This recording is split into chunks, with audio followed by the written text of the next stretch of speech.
이전의 출애굽의 여정을 살펴보면 우리 신광야는 먹을 것이 없어 이 불평한 장소이었습니다.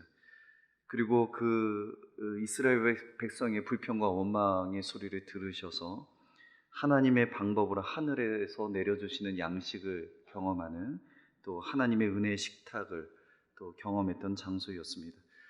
이스라엘은 그 신 광야를 지나 르비딤에서 떠나 이제 신의 광야에 이르게 되었습니다. 떠나온 르비딤에서는 두 사건이 일어났습니다. 하나는 백성들이 마실 물이 없어서 또다시 갈증을 이기지 못하고 불평의 목소리로 모세와 다투는 일이 있었습니다.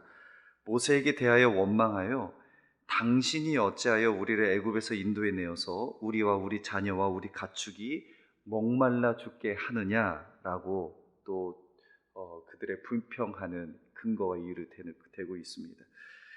조금 더 있으면 모세에게 돌을 던질 것 같은 분위기를 느낄 정도로 아주 긴박한 상황이 그 모세 앞에 벌어집니다. 그들이 조금 있으면 내게 돌을 던지겠나이다 라고 하나님 앞에 그 모세의 처지를 또 신원하고 탄원하는 거 보면 아주 긴급하게 돌아가는 상황이었습니다. 이것은 그들이 여호와를 시험하여 이르기를 여호와께서 우리 중에 계신가 안 계신가를 시험하는 상황이라고 말씀이 또 해석하고 있습니다. 단순한 불평의 문제가 아니라 하나님을 향한 의심으로 비롯된 하나님의 시험, 하나님을 향한 또 시험이라고 성경이 다시 관점을 바꿔서 해석해내고 있습니다. 이 신광야와 마라에서 있었던 갈증으로 인한 불평의 기억이 사라지기도 전에 이스라엘은 또 다시 원망의 목소리로 물을 요구하고 있습니다. 이스라엘 민족의 불평은 항상 현실 상황에 있었습니다. 그리고 현실만 보았기 때문에 불평과 원망이 있는 것이죠. 한 주간 동안 불평하지 않으셨습니까? 원망하지 않으셨습니까? 어떠셨어요? 우리 불평하지 말자, 또 원망하지 말자, 하나님을 이렇게 더 기억하자, 구원하시는 강한 편팔과 능한 손을 보자라는 것이 지난주 말씀이었는데 참 쉽지 않으셨죠. 여전히 현실을 맞닥뜨리고 있으면 우리는 아주 습관적으로 또한 불평이 일어납니다. 오늘 그 신광야와 마라를 지나서 르비딤에서 그 이스라엘 백성들이 똑같은 일을 범하고 있었습니다. 그러나 그럴 때마다 하나님은 그들을 충분히 책망할 근거가 있음에도 불구하고 책망하시지 아니하시고 저주하시기보다 오래 참으십니다. 길이 참으시고 그들의 요구를 반석의 생수로 바꿔서 나게 하셨습니다. 마치 하나님께서 반석처럼 굳어있던 현실 때문에 불평하고 원망하는 이스라엘 백성들의 그 마음, 심령에 은혜의 생수를 터져나오게 하심으로 그들이 지닌 모든 문제와 갈증의 궁극적인 해결자는 바로 하나님 여호와 자신이심을 계속 일깨워 주시는 것이죠. 사랑하는 성도 여러분, 오늘 우리 마음속에 불평과 원망의 이유가 있을지라도 그 모든 문제의 갈증과 또 궁극적인 해결자가 하나님이신 것을 깨달아지는 시간 되기를 주님의 이름으로 간절히 축원합니다. 뿐만 아니라 이 르비딤에서 그들이 감당하기 어려운 아말렉과의 전투가 벌어졌습니다. 이 전투는요, 이스라엘 백성이 애굽에서 나온 지 불과 한 달 반 조금 지났을 때 일어난 일이었습니다. 어떤 의미입니까? 전쟁에 능숙하지 못한 이스라엘에게는 당황하는 일이고 그들이 당황케 되는 일이죠. 물이 없어 원망했습니다. 이스라엘 백성들이 물이 없기 때문에 그 원망하고 물을 먹으면 얼마나 뭐라고 얘기해야 되죠? 만족할 수도 있고 또 막 기쁨에 사로잡힐 수 있잖아요. 아말렉과의 전투와 이 전투 앞에 준비하거나 전열을 가다듬기에는 모든 면에서 역부족인 것이 분명했습니다. 그러나 모세는 이 전쟁에서 여호수아를 세워 싸우게 하고 자신은 산 꼭대기에 서서 무엇하죠? 기도하죠. 모세의 손이 올라가면 이스라엘이 이기고 내려가면 지는 아주 기이한 일들이 그 전쟁에서 일어납니다. 결국 이스라엘 백성이 아말렉 전쟁에서 승리를 거두게 되었습니다. 이것은 전쟁의 승패가 인간의 능력에 있지 않고 하나님의 손에 결정된다는 것, 그리고 출애굽 광야 생활을 하는 백성들에게 하나님의 보호가 끊임없이 지속되어짐을 보여주시는 사건이었습니다. 르비딤은 물이 없어 원망하는 일, 아말렉의 전쟁이 있었습니다. 그럼에도 그 불평과 어려움 속에서도 하나님은 그들을 포기하지 않고 인도해 주시는 오래 참으시고 신실하신 하나님이셨습니다. 성도 여러분, 한 번 더 기억해야 될 것이 있습니다. 출애굽기 17장 1절이거든요. 한번 다 같이 한번 읽어볼까요? 다 같이 읽겠습니다. 시작. 이스라엘 자손의 온 회중이 행하여 르비딤에서 장막을, 우리 사랑하는 시민교회 지체 여러분, 여호와의 명령대로 신광야를 떠났습니다. 그리고 그 노정대로 행하여 르비딤의 장막을 쳤습니다. 우리가 놓치지 말아야 될 게 무엇입니까? 여호와의 명령대로 따라갔다는 겁니다. 여호와의 명령대로 신광야를 떠났지만 그곳에도 또 다른 불평의 요소가 있었다는 사실입니다. 꼭 기억하십시오.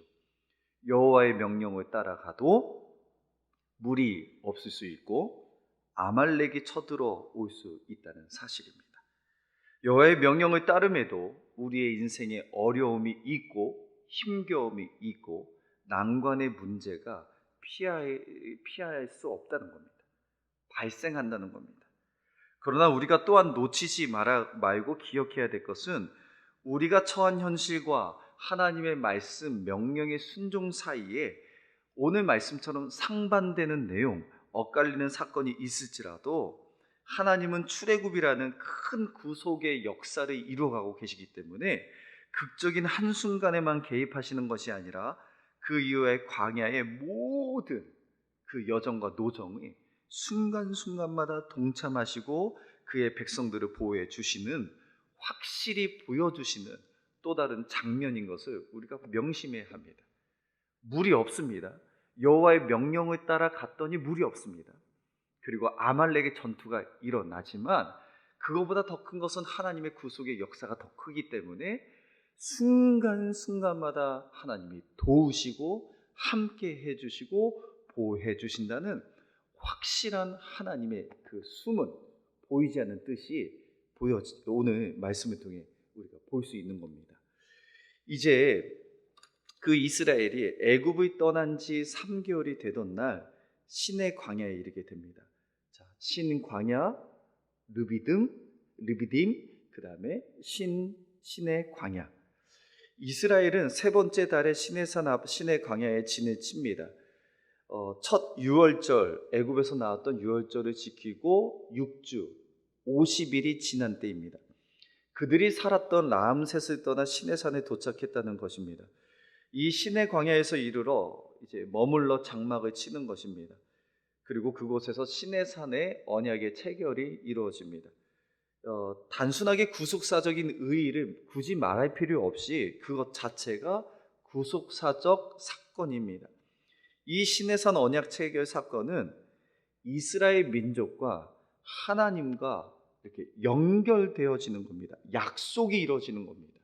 이것은 마치 신약교회의 곧 우리들의 하나님 앞에 나아갈 수 있는 언약에 대한 예표입니다. 모형입니다.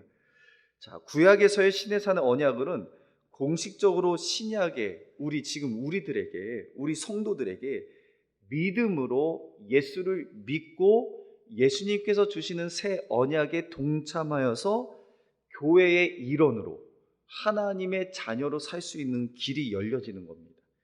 시내산 앞에 신의 광야는 이 50일이 되어 그곳에 장막을 쳤잖아요. 하나님과 언약을 또 체결하기도 했습니다.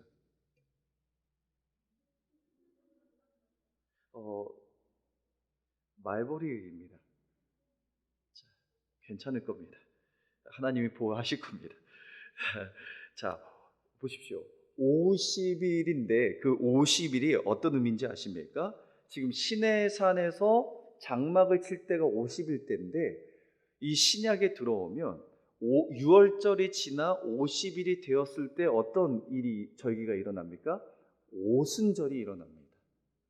새로운 예수 그리스도를 말미암아 성령의 체험을 얻고 이 새로운 그 신약의 교회가 세워지고 이제는 그 성도, 신약의 예수 그리스도를 믿는 성도가 되어지는 하나님의 언약의 체결이 신약의 50일이 되는 오순절에 일어나잖아요. 그렇기 때문에 이 신의 광야에서의 그 지금 장막을 쳐서 하나님과 언약을 맺는 것은 구약의 오순절입니다. 아주 중요한 내용입니다. 신약의 오순절의 구속사의 모형, 예표, 미리 이루어진 모습이 오늘 말씀입니다. 이런 말씀에서 출애굽기 19장은 이 구원하신 역사적 사실을 서원하면서 시작합니다. 19장 1절에 이스라엘 자손이 애굽 땅을 떠난 지 3개월이 되던 날 그들이 시내 광야에서 이르니라. 2절 그들이 르비딤을 떠나 시내 광야에 이르러 그 앞 광야에 장막을 치되 이스라엘이 거기 산 앞에 장막을 치니라. 3절이요 모세가 하나님 앞에 올라가니 여호와께서 산에서 그를 불러 말씀하시되. 이렇게 기록되어 있습니다. 장소의 이동이지만 시내 광야는 특별하다는 겁니다. 장막을 친 것도 특별하고 그 순간에 여호와께서 모세를 불러서 역사적 구속사의 선, 시작점을 말씀하고 계시는 겁니다. 그 말씀 중에 하나님께서 이스라엘을 구원하시기 위해 지금까지 애굽 사람들에게 어떻게 행하였는지를 상기해 보라고 말씀하십니다. 자, 4절의 말씀입니다. 4절의 말씀 우리 다 같이 한번 읽어볼까요? 다 같이 읽겠습니다. 시작. 내가 애굽 사람에게 어떻게 행하였음과 내가 어떻게 독수리 날개로 너희를 업어 내게로 인도하였음을 너희가 보았느니라. 하나님의 구원의 역사가 시작되는 그 시점에 특별한 언약이 체결하기 직전에 이스라엘 백성들에게 해주셨던 것은 애굽 사람들에게 내가 어떻게 행하였는지를 너희가 상기해 보아라 라는 말씀입니다. 단순한 기억을 되살리라는 말씀이 아니겠죠. 하나님께서 행하신 일들을 기억해내라, 살펴보아라는 말씀입니다. 어떤 뜻입니까? 이스라엘 민족은 늘 불평하고 원망했습니다. 현실을 비롯해서 그냥 입만 열면 현실의 이야기만 했던 거죠. 하나님은 그들의 생각을 전환시키려고 하시는 겁니다. 언약의 체결이 있기 전에 그들의 어떤 시선을 고정시키기를 원하셨습니다. 애굽의 종되었던 때가 아니라 애굽에서 종되었던 그들을 인도하여 내신 하나님을 기억나게 하고 생각나게 하기 위함이었습니다.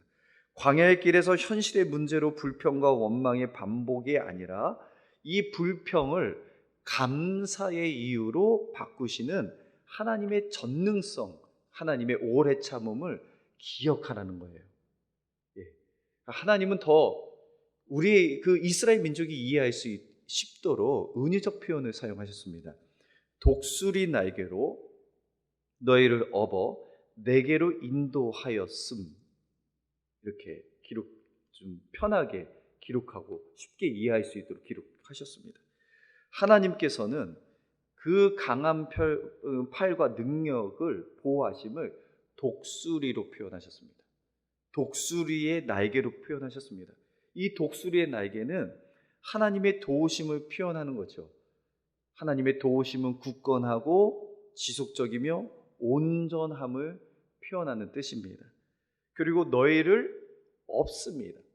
너희를 업었다는 것은 누구도 빼앗아 갈 수 없는 사랑이 전제가 되어 있죠. 그리고 업혔다는 것은 나의 능력과 힘이 아니라는 것을 깨닫게 됩니다. 하나님의 독수리의 날개 안에 그 업힘을 우리는 당하는 겁니다. 공로 없이 받은 은혜이고 조건 없이 주시는 은총입니다. 이 보호하심을 얻는 것이 내 힘으로 되어질 수 없다는 겁니다. 이 보호하심이 하나님의 은혜, 특별히 전적인 은혜임을 인정할 수밖에 없는 말씀입니다. 독수리, 그 힘이 있는 독수리, 하나님의 보호하심의 상징이죠. 표현입니다. 그러나 우리를 업었다는 겁니다. 우리가 업었다. 따라서 우리는 오늘 하나님 앞에 엎혀야 합니다. 참새처럼 날갯짓하는 인생이 아니라 하나님의 보호하심 앞에 엎혀야 합니다. 내 힘으로 사는 인생이 아니라 내 능력으로 내 계획으로 살려고 또 바둥거리고 전전긍긍하며 또 날갯짓을 하는 게 아니라 하나님의 날개에 엎혀야 합니다. 성도 여러분, 오늘 우리가 하나님 앞에 의탁이라고 할 수 있죠. 신탁이라고 할 수 있죠. 그러나 하나님의 빼앗아갈 수 없는 그 자비와 사랑 안에 엎이는 시간 되기를 간절히 축원합니다. 하나님은 그 독수리가 되어주셔서 이스라엘 백성들을 누구에게로 인도하냐면 내게로 인도하십니다. 하나님께로 인도하여 구속하셨음을 기억하라는 겁니다. 이스라엘 백성들은 광야에서 기적적인 사건들을 어려움 속에 실제로 체험하고 경험하면서 지금 그 여정을 걸어가고 있습니다. 하나님의 존재를 현실과 더불어 눈으로 똑똑히 보고 그 하나님이 베푸신 기적을 먹습니다. 만나와 메추라기를 먹습니다. 그러나 하나님은 그 체험적인 현실의 응답, 결과보다 더 분명히 하나님의 존재를 기억하라는 겁니다. 하나님의 존재를 깨닫고 상기시키라는 겁니다. 먹는 것에 그 응답에 마음을 뺏기지 말고 하나님의 존재를 기억하라는 말씀입니다. 19절 4절 하반절을 볼까요? 이스라엘 백성들이 내게로 인도하였음을 너희가 보았다라고 기록되어 있죠.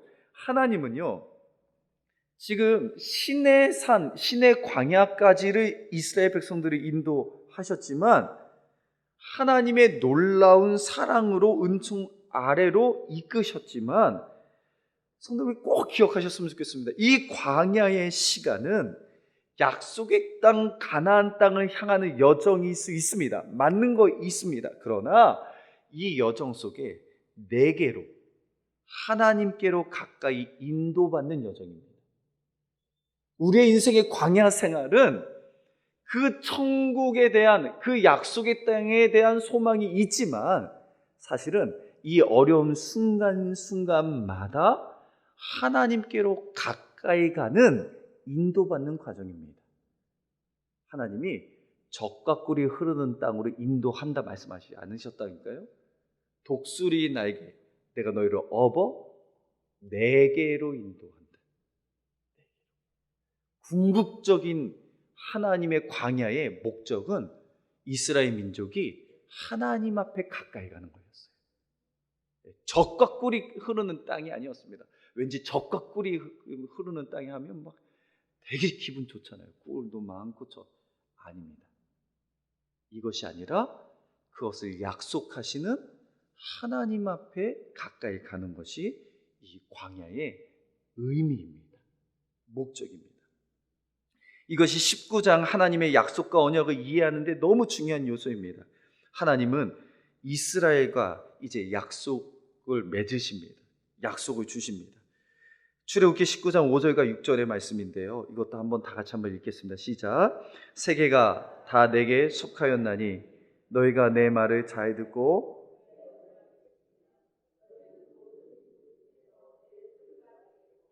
너희가 내게 대하여 제사장 나라가 되며 거룩한 백성이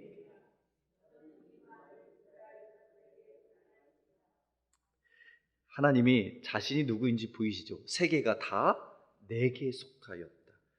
하나님은요, 이 세상의 조성자이시고 창조주이시고 소유자이십니다. 온 세상 모든 민족이 누구의 것이에요? 하나님의 것입니다. 세계는 다 하나님께 속하였습니다. 그리고 그 다음에 너희는 내 소유가 되겠고, 이 내 소유라는 이 히브리어로 서굴라라는 뜻은 고대 근동의 조약에서 사용되는 전문 용어입니다. 하나님과 이스라엘의 언약 관계를 나타내는 표현이 사용될 때 많이 사용됐는데 구약 성경에서 아주 자주 언급됩니다. 근데 이 단어를 사용할 때마다 어떤 의미가 있냐면 관계적인 용어입니다. 관계. 그 누구도 일절 범할 수 없도록 감추어둔 고결한 것, 주인이 가장 귀중히 여기는 귀중품 보물이라는 그 의미가 소유라는 의미인데, 하나님께서 이스라엘 민족을 그렇게 귀중품처럼, 보물처럼 내가 관계를 맺겠다라는 말씀입니다. 가장 보배롭고 귀한 사랑의 대상으로 여기겠다는 뜻입니다. 이 단어는 세상의 모든 민족이 하나님의 소유이지만 특별히, 그 중에서도 특별히 이스라엘은 내가 선택하고 사랑하는 내 소유가 된다는 말씀입니다. 하나님은 세상의 모든 민족 가운데 이 이스라엘의 민족을 택하신 것처럼 지금 우리를 택하셨습니다. 나를 택하셨습니다. 창조주요, 또 모든 것을 소유하고 계신 그분이 특별하게 나에 대해서 너는 내 것이라, 너는 내 소유라 말씀하고 계신 겁니다. 하나님의 소유가 되었다는 이 사실이 성도들 얼마나 큰 의미가 있고 가치가 있고 영광스러운 일인지 아십니까? 하나님의 소유가 됐다는 것. 하나님의 소유가 됐다는 것. 우리는 누구의 것이에요? 하나님 것이다. 이것을 묵상하면 묵상할수록 두려움이 없습니다. 염려는 사라지고 기쁨이 넘치죠. 내가 누구의 것이에요? 하나님의 것입니다. 제가 지난번에 설교할 때도 예화를 사용했지만 어려울 때 이렇게 기도하신 적 있습니까? 하나님, 제가 망하면 하나님이 망하는 겁니다. 어떤 의미인지 아시죠? 왜냐하면 내가 누구 소유예요? 우리의 주인이 누구예요? 하나님이니까. 저는 종이잖아요. 그러니까 제 모든 그 명예와 모든 것은 하나님과 연결되어 있는 거 아닙니까? 근데 그렇게 기도할 때 하나님이 빼도 박도 못 하시는 것 같아요. 하나님의 소유 아닙니까? 내가 하나님의 종 아닙니까? 하나님이 외면하고 박대하시면 내가 어디 갈 수 있겠습니까? 나는 하나님의 것입니다. 그렇기 때문에 하나님이 책임져 주셔야 합니다. 하나님이 도와주셔야 합니다. 이것은 우리의 강한 말씀의 명분입니다. 하나님의 것이니 하나님이 책임져 주실 것을 믿습니다라고 고백하는 거죠. 그런데 하나님이 꼭 들으시더라고요. 하나님 스스로 자신의 명예가 있고 자신의 영광이 있기 때문에 그의 백성들을 멸시하거나 내버려 두지 않습니다. 그와 같이 버려두지 않는 것이죠. 이게 얼마나 영광스러운 일인지 아시겠죠? 또한 이스라엘에게 하나님께서 제사장 나라가 되겠다라고 말씀하십니다. 제사장 나라가 된다는 것, 제사장이 어떤 역할을 감당했나요?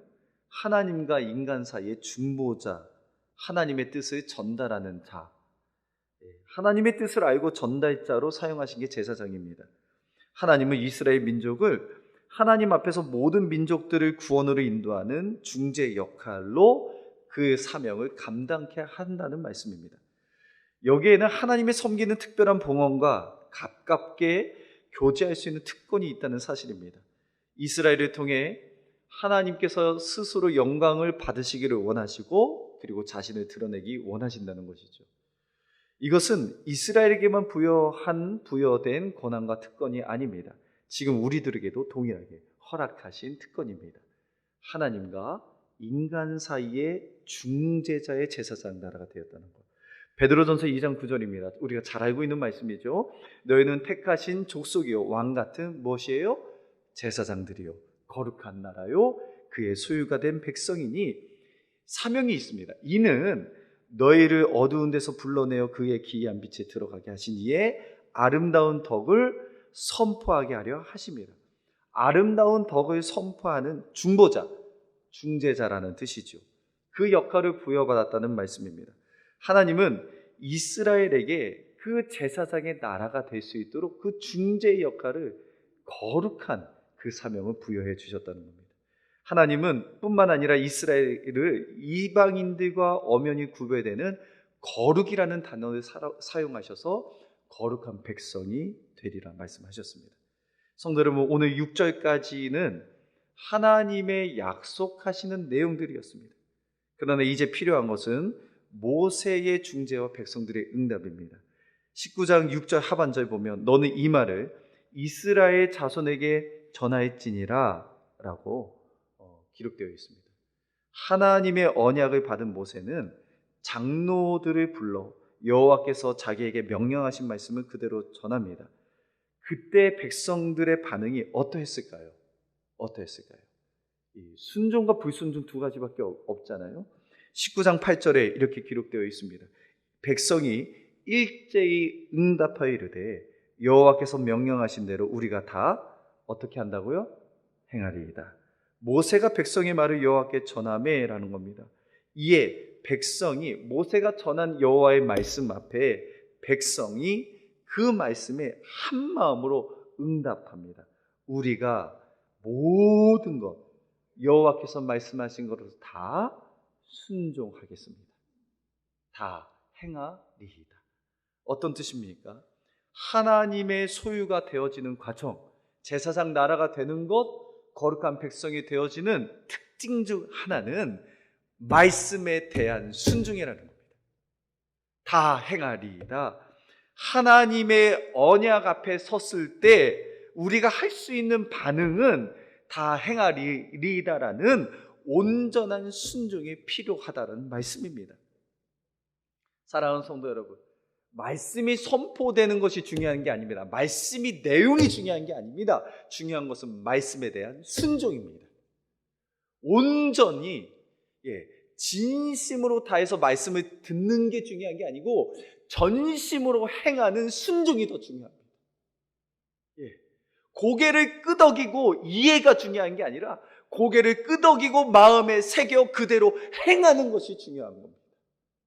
말씀이 중요하지만 더 중요한 것은 순종의 행함이 중요합니다. 발을 내디딜 때에 그 요단강이 갈라지지 않습니까? 애굽을 나와야 불기둥과 구름기둥을 경험할 수 있습니다. 베드로가 그 배를 뛰쳐 나와야 물 위를 걸을 수 있는 기적을 경험할 수 있는 것처럼, 사랑하는 성도 여러분, 우리 시민교회 모든 성도님들에게 이 행할 수 있는 믿음이 강력히 다시 새롭게 일어나기를 주님으로 강력하게 권면합니다. 행함의 믿음이 산믿음이라고 하셨습니다. 오늘 우리가 다 어떻게 해요? 행하리이다. 하나님의 말씀 앞에 아멘 하는 것이죠. 아멘. 그 아멘이 하나님의 소유가 되고 제사장 나라가 되어지고 거룩을 경험하게 되는 겁니다. 아멘입니다. 아멘입니다. 그러나 이스라엘 백성이 하나님의 말씀에 대해 응답하여 순종하자 하나님께서 구체적으로 또한 제시하는 것이 있습니다. 하나님을 대면하기 전에, 그 언약의 말씀을 받기 전에 해야 되는 일입니다. 10절과 11절 말씀인데요, 우리 이것도 함께 읽어볼까요? 다 같이 읽겠습니다. 시작. 여호와께서 모세에게 이르시되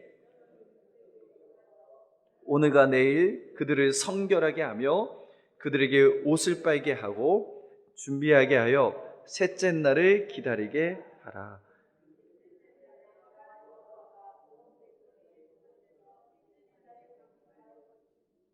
자, 어떤 말씀인지 아십니까?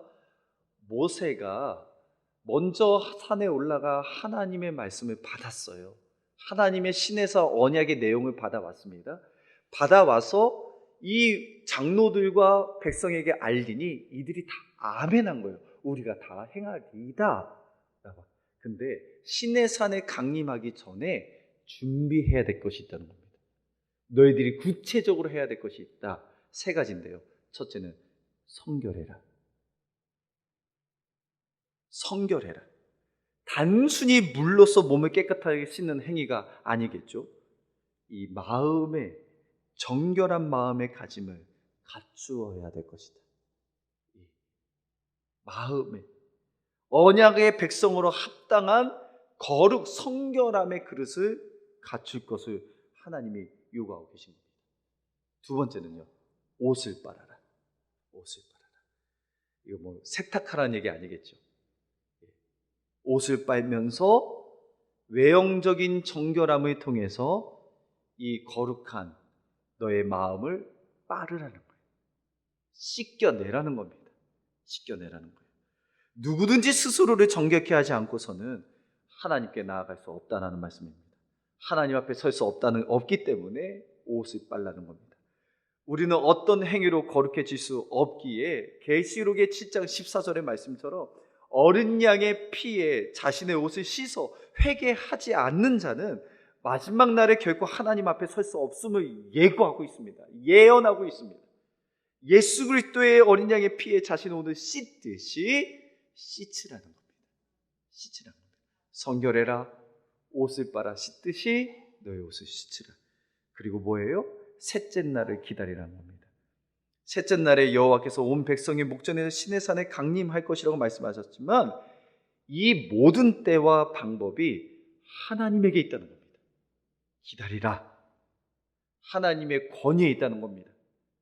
내가 하나님의 거룩한 백성이 되기 위하여 지켜야 할 시간과 경계가 있다는 겁니다.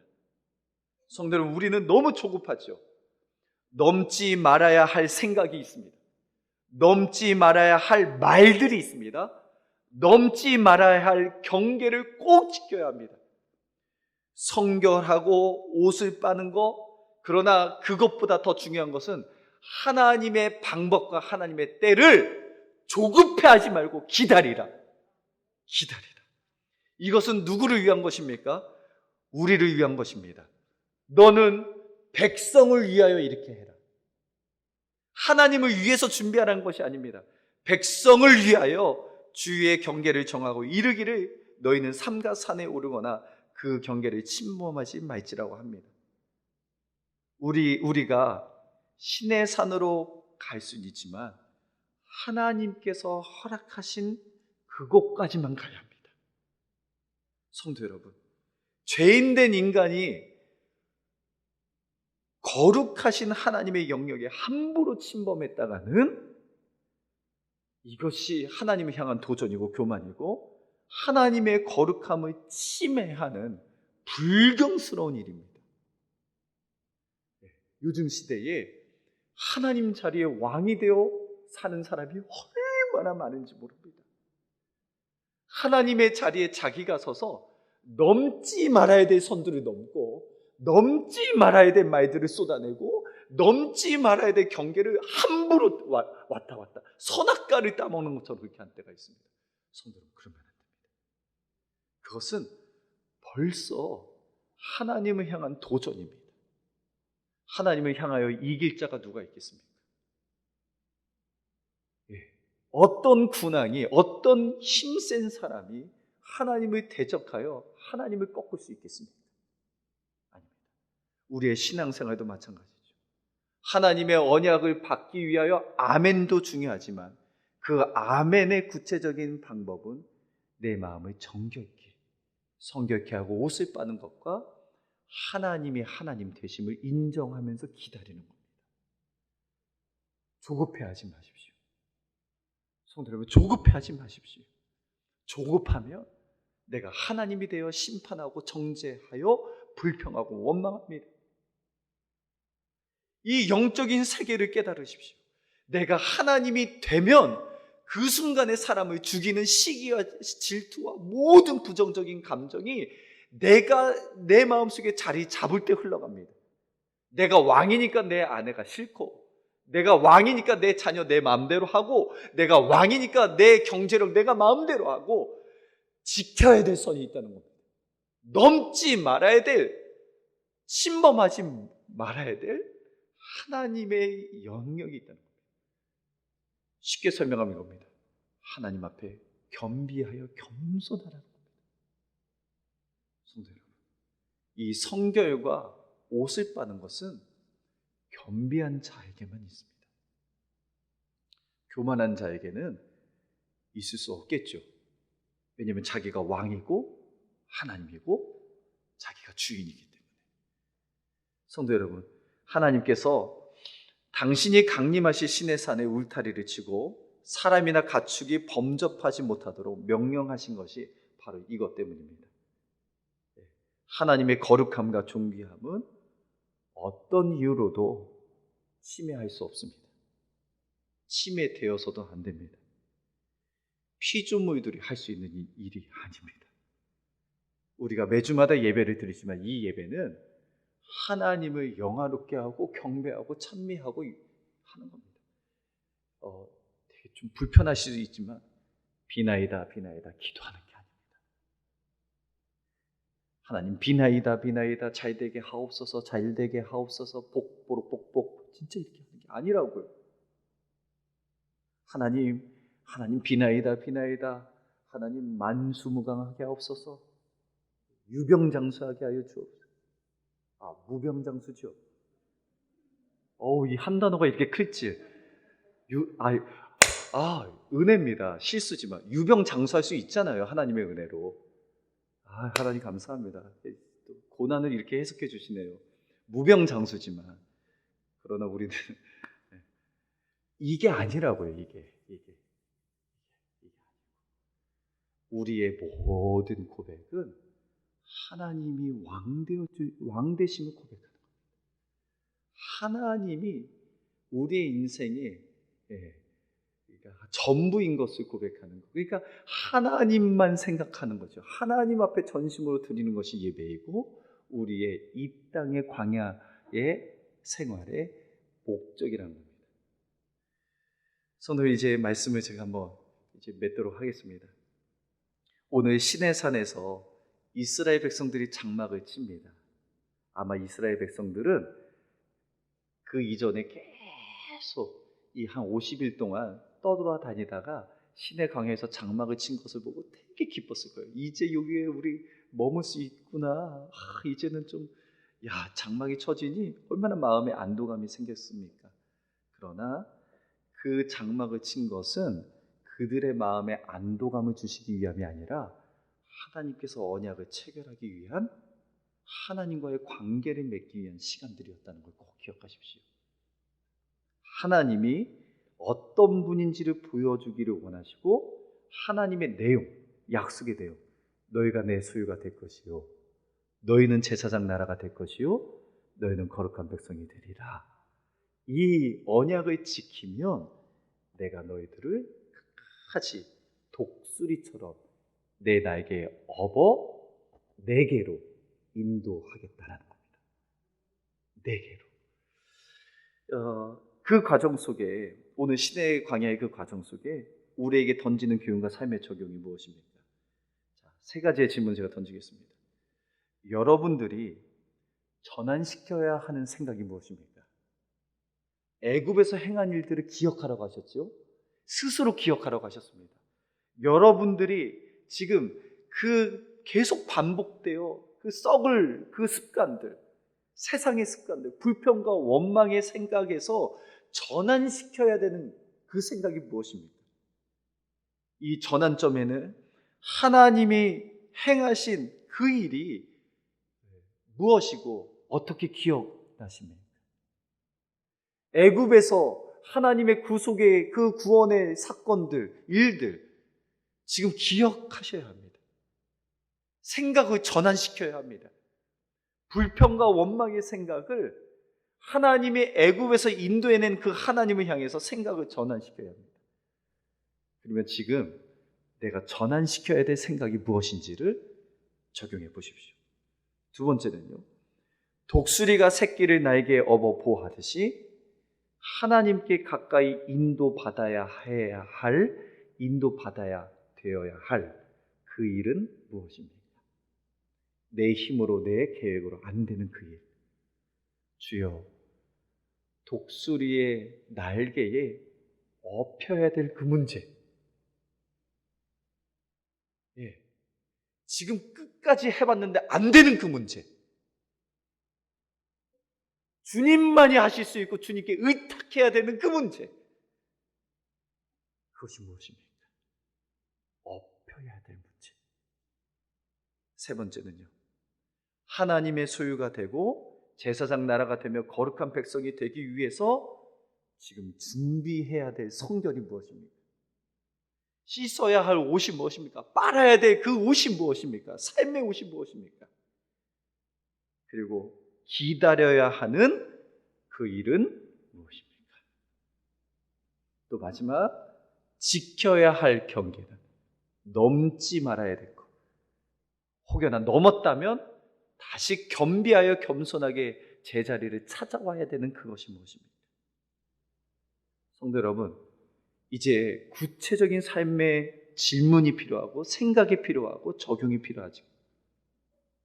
내 생각의 전환은 하나님을 기억하는 그 생각의 전환해야 되는 그 생각이 무엇인지, 엎혀야 되는 문제는 무엇인지, 그리고 씻어야 될 옷과 성결과 그리고 기다려야 하는 문제는 무엇인지, 하나님의 영역에 침범해서 이제는 뒤로 와서 지켜야 할 경계는 무엇인지. 우리 시민교회 모든 성도님들이 이 하나님의 말씀 가운데 오늘 우리 깊은 곳에 그럼에도 불구하고 우리가 다 행하리이다 라는 말씀의 결론이 있기를 간절히 축원합니다. 두려워 떨며 뒤로 물러나는 자가 아니라 하나님께로 더 가까이 나아가 하나님의 말씀과 언약에 체결되어서 하나님의 소유가 되고 하나님의 제사장 나라가 되고 하나님의 거룩한 백성이 되는, 특별히 오늘은 우리가 반응하며 우리가 다 행하리이다라고 온전한 순종의 그 행함이 있는 우리 성도님 되기를 간절히 축원합니다. 우리 이 시간에 함께 결단 찬양 하겠습니다.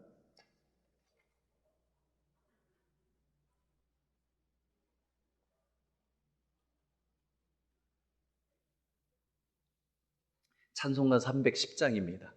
찬송가 310장, 아 하나님의 은혜로라는 찬양입니다.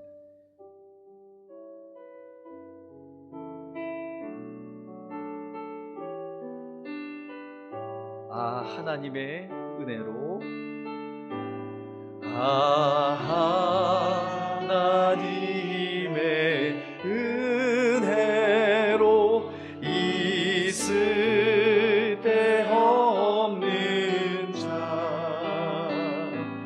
왜 구속하여 주는지 난 알 수 없도. 다시 한번 찾을까? 아 하나님의 은혜로, 아 하나님의 은혜로 있을 데 없는 자 왜 구속하여 주는지 난 알 수 없도다. 내가 믿고 또 의지하는 내 모든 형편 아시는 주님 늘 보호해 주실 것을 나는 확실히 아네. 왜 내게 굳세 믿음과 또 복을 주셔서 내 맘이 항상 편한지 난 알 수 없도다. 내가 믿고 또 의지하는 내 모든 형편 아시는 주님 늘 보호해 주실 것을 나는 확실히 아네. 여러분, 오늘 저희가 출애굽기 큐티를 계속 진행하고 있는 중에 지금 신광야, 르비딤, 또 신의 광야에 갔습니다. 오늘 내용을 많이 다룬 것 같지만 더 우리가 감정의 마음을 가지고 말씀을 보면 이스라엘 민족이 구원받고 구속받을 자격이 아무것도 없습니다. 얼마나 똑같은지, 신광야도 똑같고 르비딤도 똑같고 변함이 없습니다. 그러나 하나님은 그 독수리가 되어주셔서 어필하는 겁니다. 업혀라, 업혀라, 이제는 업혀라. 내가 너희를 내게로 인도하겠다. 자격이 있어서 하나님의 소유입니까? 우리의 공로가 있어서 하나님의 거룩 제사장의 나라의 중재의 역할을 감당합니까? 아닙니다. 하나님이 그렇게 스스로 작정하셔서 우리를 불러주셨습니다. 이 은혜만 기억하면 오늘 하나님의 은혜로 있을 데 없는 자 왜 구속하여 주는지 난 알 수 없도다. 그러나 우리가 연약함 중에 고백할 수 있는 거 있지 않습니까? 하나님, 내가 믿고 또 의지함은 내 모든 형편하시는 주님 늘 보호해 주실 것을 믿습니다. 늘 보호해 주실 것을 나는 확실히 압니다. 성도들, 오늘 우리가 다 행하리이다. 하나님, 주님의 말씀이 옳습니다. 주님의 말씀이 맞습니다. 다시 한번 일어나서 다시 한번 우리가 순종하게 하옵소서. 하나님, 준비하게 하옵소서. 하나님, 성결과 시쳐야 할 옷들이 무엇인지 그리고 기다리게 하여 주옵소서. 지켜야 할 경계, 이제는 하나님 자리에 내가 내려와 하나님만을 섬기고 하나님의 인도하심을 기다리고 따라가는 자 되게 하여 주옵소서라고 우리 한번 말씀 붙잡고 기도하는 시간 갖도록 하겠습니다. 기도하겠습니다. 하나님 아버지, 사랑해 주님, 오늘 말씀을 듣고 우리가 들으면서 끝난 말씀을 것이 아닌 통해서 들음으로 인한 행함이 나타나는 우리의 신앙의 모습이 될 수 있도록 하나님 우리를 인도하여 주옵소서. 하나님, 그 이스라엘 백성들을 주님이 이끌어주시며 또 주님을 간절히 만나게 하시며 우리가 전환해야 되는 생각은 무엇이죠? 말씀으로 다시 한번 더 하나님, 주옵시고 주님, 우리가 그 말씀을 듣고 독수리가 새끼를 날개 업어 보호하듯이 하나님께로 인도받아야 업혀야 될 그 문제는 무엇입니까? 하나님, 우리를 업어서 하나님께로 인도하셨듯이 인도하여 주옵소서. 지켜야 할 경계를 지키게 하여 주옵시고, 기다려야 할 때때를 기다리게 하여 주시고, 씻어야 할 옷들을 우리가 씻게 하여 주시고, 준비해야 될 성결들을 우리가 준비하게 하여 주옵소서. 하나님의 소유가 되고 제사장 나라가 되고 거룩한 백성이 되게 하여 이제는 우리가 다 행하는 자들 되게 하여 주옵소서. 하나님, 행함으로 가까이 나아가 하나님의 말씀과 언약을 누리는 자 되게 하여 주옵소서.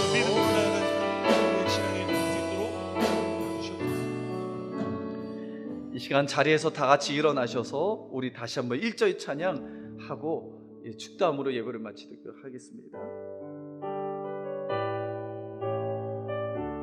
하나님의 은혜로,